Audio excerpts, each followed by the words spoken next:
up, guys? Welcome back to my channel. My name is Brittany. If you're new here, thanks for stopping by.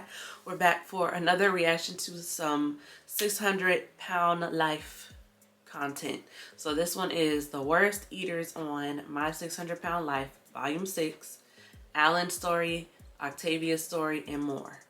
All right, so we're gonna go ahead and get into this. I'm interested to see what this video has. Shopping for food is something that I absolutely love. Aside from eating, it's my favorite thing to do. I'm back with volume 7 of the worst eaters of My 600-Pound Life. Before we get started though, like this video, subscribe to Plot Twist, and sit back while I present you even more of our favorite show's worst eaters. Me and my wife can't be in the same bed because of how big we both are now. So I try to do what I need, then go and help her. And showering is the most difficult part of the day.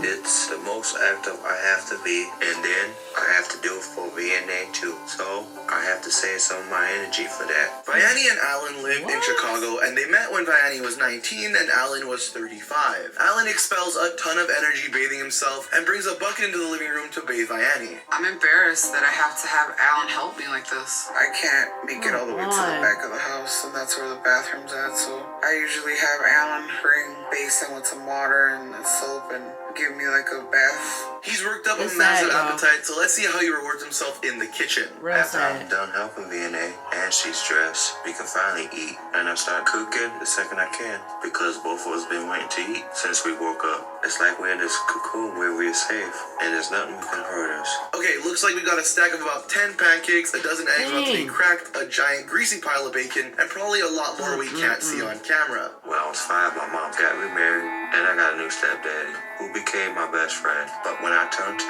my mom and my stepdad got a divorce, and it felt like I lost my best and only friend. Naturally, Alan pours a gallon of maple syrup over top his heaping plate, and the couple goes to town on their food. I started going to online dating sites to try to meet someone, and I did, and she been the best thing that ever happened to me. The biggest thing we bonded over was food, so in a lot of ways, we just felt like we were made for each other. They eat every last bite of the meal, and Alan even mentions that the biggest thing he and his wife bond over is food. And bro, that's not a good foundation. Yeah. I feel like there's no judgment. We give each other this freedom to eat what we want. Y'all need to judge each other. And being happy together, and I can forget about my life. But wait, there's more. Just minutes later, there's a knock on the door. But when my weight gain started, it caused even more problems between me and my mom. And she became obsessed with making me lose the weight. My mom started giving me diet pills, even though they were not prescribed or recommended for children to take. Right after eating breakfast, they indulge in massive portions of spaghetti and meatballs and what appears to be an abundant plate of garlic bread delivered right to their door. The harder she tried to control me, the more I'd find ways to sneak food.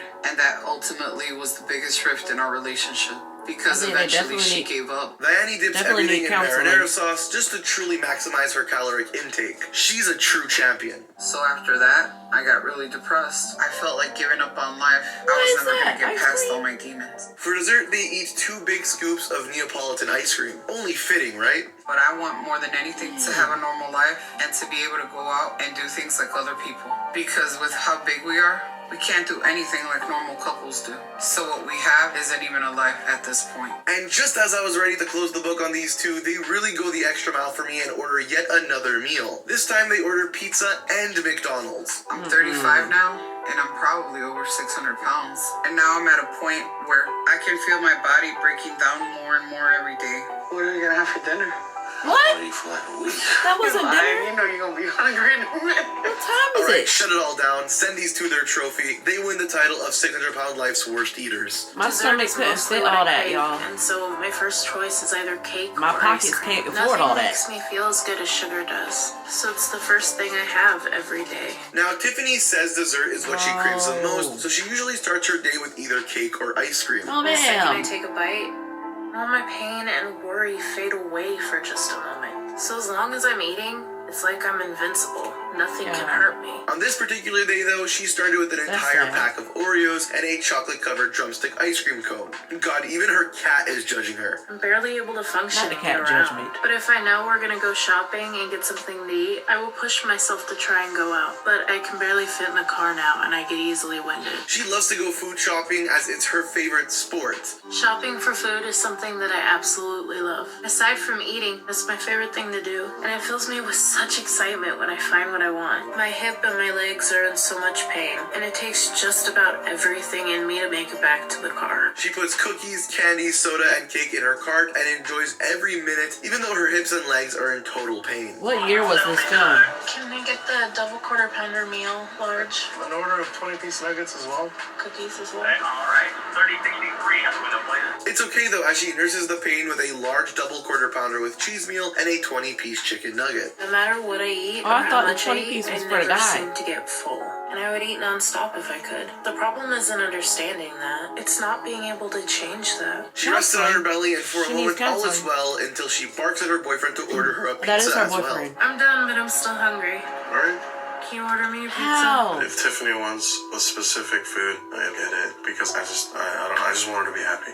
They go home and eat pizza and cheesy bread on their bed, and that right there is a definition of relationship goals. Who's cuter, these two or Vianney and Alan? This is so I'm stressful. assuming- So my anxiety's through the roof. It was embarrassing to have to get 2 seats, but I'm glad I have them. Because it does help. And I know once I eat, I'll calm down and feel better. On her way to Dr. Now, she slams down another double quarter pounder with cheese. Clearly, Tiffany just can't stop the mukbang. We only have a 1-bedroom place, so me and the kids sleep in the same bed. Oh, And when it's time to get up and get ready for school, she goes and gets her brother Colin's clothes for me, and I help get him dressed. Mercedes shares a bed with both her children, despite being bigger than the two of them combined.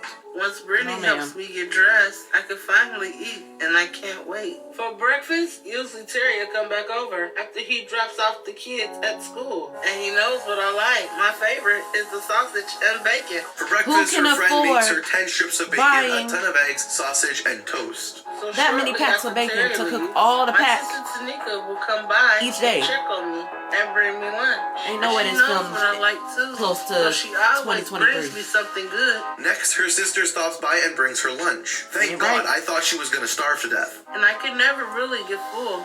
So I just keep eating because there are some things in life that we're not meant to try. They and family handle. members. She eats a few pieces of fried chicken, green beans, mashed potatoes, and some biscuits. Clearly, all these patients love fried chicken and biscuits. I don't get why. In the afternoon, my mom and my twin brother Marlon will come over and bring me some groceries and some snacks to hold me over to dinner. Later on, her mom and twin come to bring Who her is even buying all more this?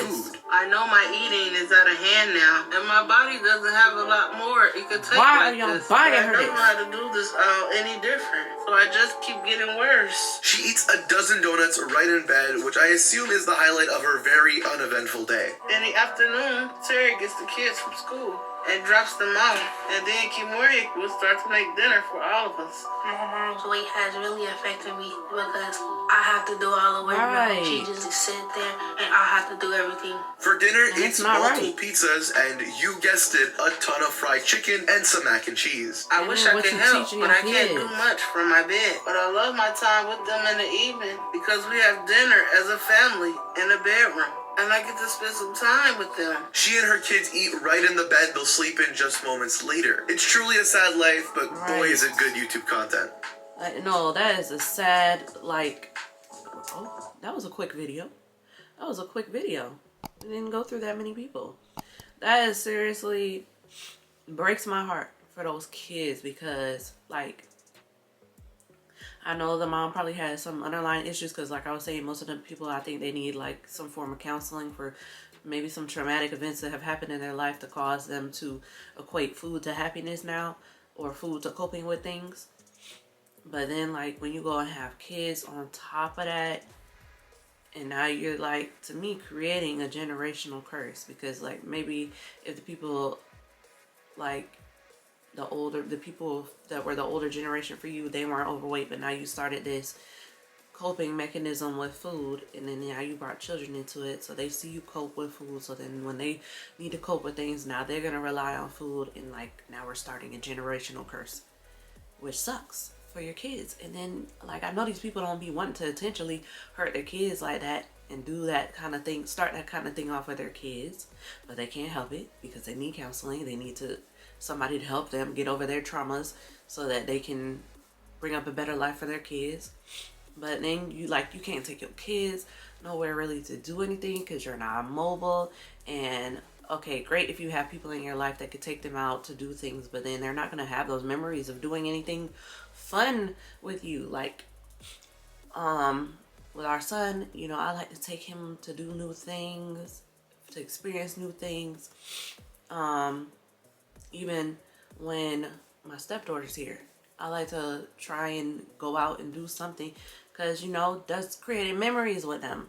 But if you're not mobile because of your food intake and whatever, it could be underlying health problems too causing them to gain this weight. But what really be pissing me off though when I'm watching these is the enabling family members and friends. Like, y'all ain't doing nothing to help those people. And I don't understand why, because that's not love. Even if they cuss you out, they can't go and get stuff on their own. So who else they gonna get to do it? They can cuss you out all they want. I bet they have to eat some of what you brought them, if it's healthy, because they gotta eat something. And it's just sad. Anyways, comment down below about what you thought about these food choices. Do you think any of these people are from closer to 2023? Because how do you afford all this? Give this a big thumbs up if you enjoy the reaction. Helps me on the YouTube algorithm. And then don't forget to check if you're subscribed down below. We're on our way to 2,000 subscribers. Turn on the post notifications, which is the bell next to the subscribe button. And I'll see you guys in the next video. All right, peace out, guys.